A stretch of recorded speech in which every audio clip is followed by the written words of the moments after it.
Mesdames et messieurs, bonjour et bienvenue. Dans cette vidéo, nous allons voir comment équilibrer une équation de combustion complète d'un alcane. Alors, j'ai pour toi ici deux exemples à travers lesquels tu vas absolument comprendre comment équilibrer une équation de combustion complète. Alors, c'est quoi d'abord une combustion? C'est une réaction chimique au cours de laquelle un corps, ça peut être un alcane ou un autre corps, qui réagit avec les dioxygènes de l'air pour former d'autres produits, c'est-à-dire pour former des produits nouveaux. Alors je vais t'expliquer, parce que dans la combustion, il y a la combustion complète et la combustion incomplète. Donc dans quel cas on va dire que c'est une combustion complète et dans quel cas on va dire que c'est une combustion incomplète. Alors prenons l'exemple d'un corps A. Quand on le brûle, voilà, la combustion veut dire quoi? Le fait de brûler un corps là, c'est ça qui veut dire combustion. Tu prends un papier, tu le mets au feu. Donc c'est une réaction de combustion. Alors, tu prends un corps, tu le brûles en présence de dioxygène de l'air. Ça peut former deux produits nouveaux. Donc ça forme le dioxyde de carbone plus la vapeur d'eau.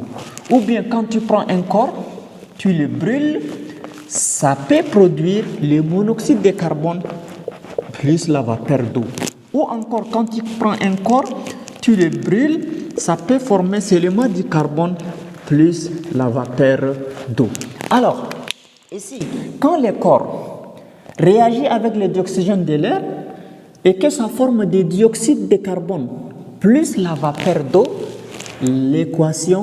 cette équation, elle est dite une équation de combustion complète. C'est-à-dire notre combustion est une combustion complète parce que la combustion a produit du dioxyde de carbone plus H2O. Ça, c'est dans le papier.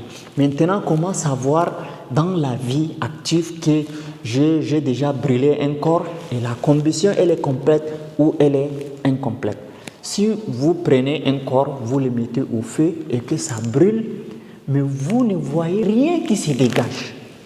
Donc, quand il n'y a pas de fumée, c'est-à-dire que la réaction est une réaction complète, parce que c'est une combustion complète. Pourquoi la combustion est complète? Parce que le corps que vous avez brûlé en présence de dioxygène de l'air, ça produit du dioxyde de carbone. Le dioxyde de carbone est un gaz invisible, parce que même quand l'être humain respire, quand il fait entrer de l'air dans son poumon, c'est le dioxygène.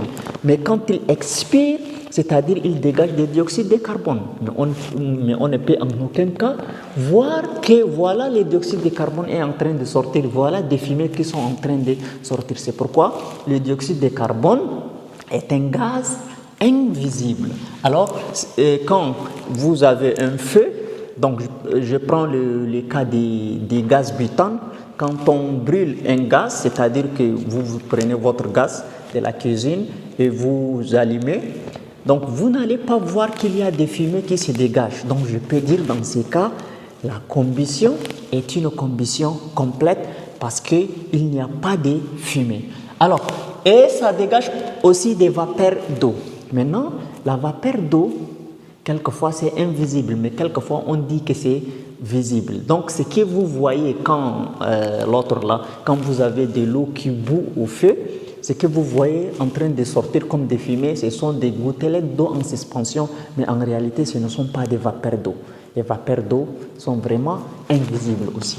Alors maintenant, si votre corps, quand vous le brûlez et que ça dégage du dioxyde de carbone, le dioxyde de carbone en fait c'est un gaz visible. Donc, c'est-à-dire, quand il y a des fumées noires, là, c'est le monoxyde de carbone. Même, vous voyez, lorsque une voiture toute neuve, ou bien une moto, je ne sais pas, tout engin neuf, ça travaille avec des carburants. Donc, ce sont des hydrocarbures. Ça peut être des alcanes. Maintenant, c'est-à-dire, lorsqu'on démarre le moteur, c'est en fait une réaction de combustion qui se passe dans la chambre de combustion du moteur. Et quand ça dégage, quand c'est tout neuf, il n'y a pas de fumée, c'est-à-dire que ça dégage seulement du dioxyde de carbone. Mais quand le moteur commence à vieillir, c'est-à-dire que vous voyez de la fumée partout, donc c'est-à-dire la combustion n'est pas une combustion complète. Il y a des anomalies, il y a des problèmes dans le moteur, donc la combustion devient une combustion incomplète.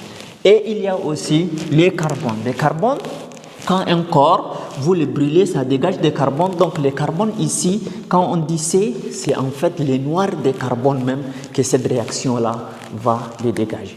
Maintenant, cette fois-ci, aujourd'hui, nous allons parler seulement de l'équation de combustion complète d'un alcane. On ne parle ni de la combustion incomplète. On parle seulement de la combustion complète, ni quand le corps dégage de CO ou bien de COD ou de C. Prochainement, je viendrai avec une autre vidéo qui va expliquer comment équilibrer une équation de combustion incomplète. Alors, maintenant, si on a un alcane et qu'on veut l'équilibrer, il y a deux méthodes. La première méthode, c'est en fait une formule que vous allez retenir et c'est tout. Vous pouvez équilibrer n'importe quelle équation de combustion complète d'un alcane à partir de cette formule.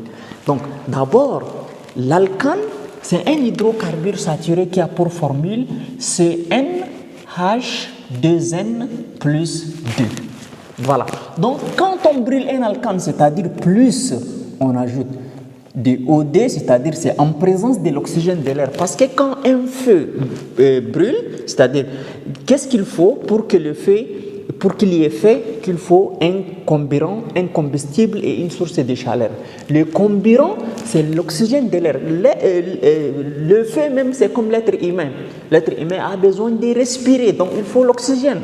Même le feu a besoin d'y respirer. S'il n'y a pas l'oxygène, c'est-à-dire le feu va s'éteindre. Donc, c'est pourquoi on dit plus OD. Ça nous donne des CO2 plus H2O. Voilà. Maintenant, ici, équilibrer une équation veut dire que là, ce qui se trouve à gauche, on appelle ça le réactif. Et ce qui se trouve à droite, on appelle ça le produit dans une équation de combustion. Donc, c'est-à-dire que le réactif, nous avons l'alcane plus le OD. Donc, il faut que le nombre de carbone qui se trouve au réactif doit être égal au nombre de carbone qui se trouve au produit. Le nombre d'hydrogène également, ainsi que le nombre d'oxygène. Donc ici, comme nous avons N carbone, à la place de CO2, c'est-à-dire à côté des dioxydes de carbone, on va aussi mettre N.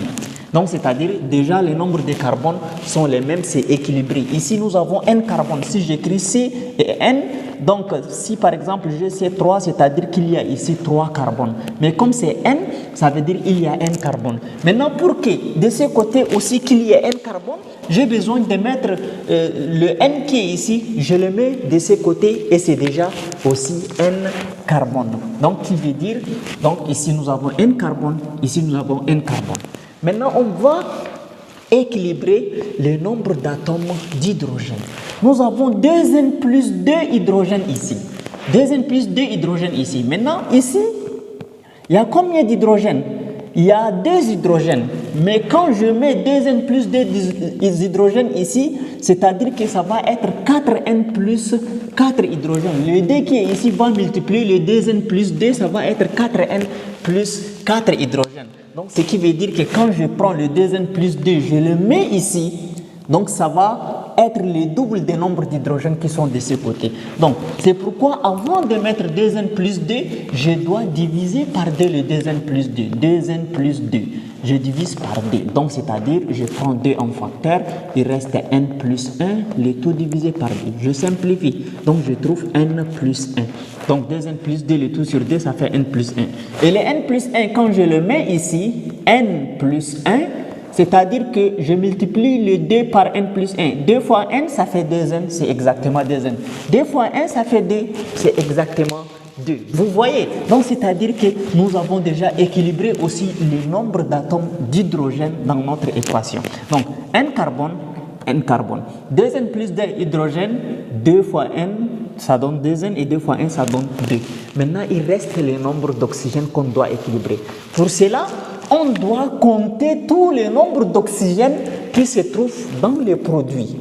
Donc, dans les produits, il y a combien d'oxygène? Ici, nous avons 2 oxygènes. Mais n'oubliez pas que les N là, ça multiplie aussi l'oxygène. Donc, c'est-à-dire 2 avec les N, ça fait 2N oxygène. Donc, ici, nous avons 2N oxygène.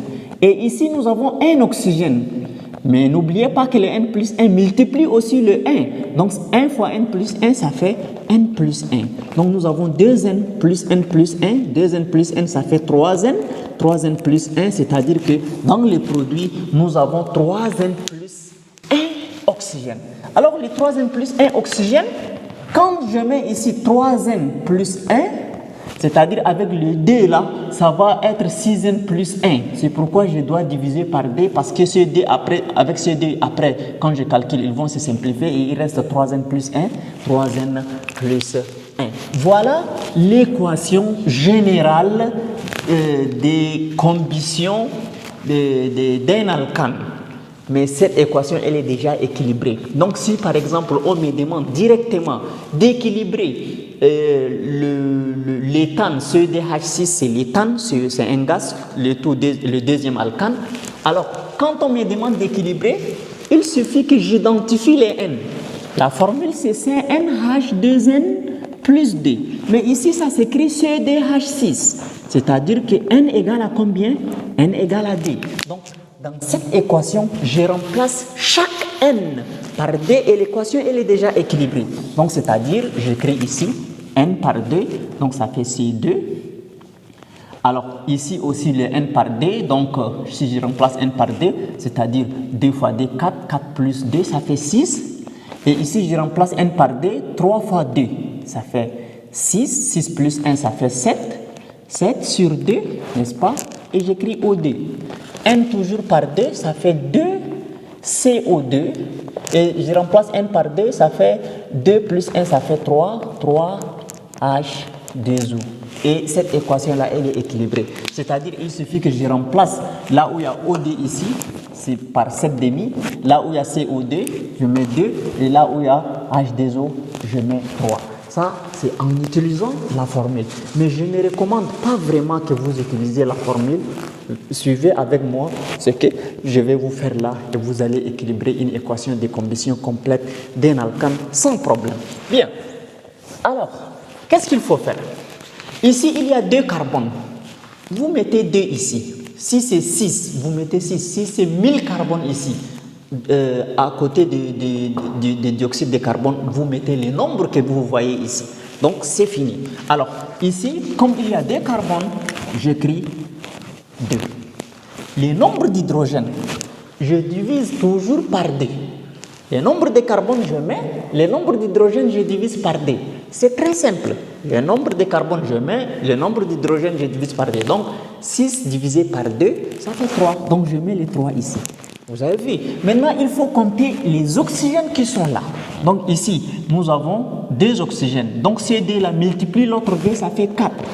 Et ici, il y a un seul oxygène. Donc, ces 1 là multiplie les 3. N'est-ce pas? Ça fait 3. Donc, 4 plus 3, ça nous donne 7.